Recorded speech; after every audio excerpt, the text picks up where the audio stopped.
Covering the breaking news tonight, first broken by the New York Times last hour, the president ordered Robert Mueller fired last year in June, but backed off when White House counsel Don McGahn threatened to quit rather than carry out the president's order. Now, again, this was broken last hour by the New York Times. The Washington Post has now confirmed their own version of this story. Their headline, which they've just moved, is this: Trump moved to fire special counsel Mueller in June, bringing the White House's top lawyer to the brink of quitting.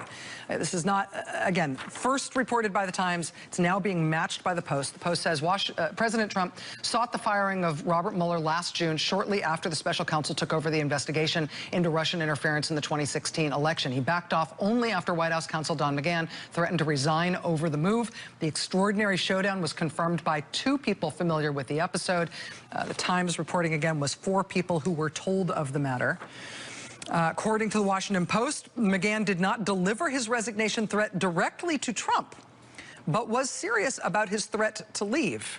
This incident could now become part of Mueller's examination of whether Trump has taken steps to try to stymie the investigation. Joining us now live in the studio, Senator Richard Blumenthal, Democratic member of the Senate Judiciary Committee, who has been aggressive on this story, particularly on the issue of obstruction of justice and the freedom of this investigation to follow the facts. Senator, thank you for coming in. I really appreciate it. Thank you, Rachel. Let me just get your top line reaction to this news. This is not the president acting to fire Robert Mueller now, in case people are tuning in and freaking out about that. These are reports that this happened last year, shortly after he was appointed.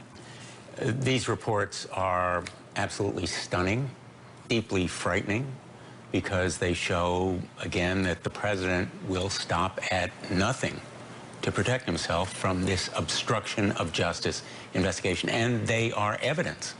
Those conversations with McGahn, and apparently there are 4 sources, so 4 people have some basis to believe that they're true, are further evidence of obstruction of justice. There is a credible case of obstruction of justice against the President of the United States. Now, you're saying that mindful of the fact that this order that the president reportedly made was not carried out. So he tried to fire Robert Mueller. He obviously didn't fire Robert Mueller. Does that make a difference to you in terms of whether or not this is an actionable obstruction case?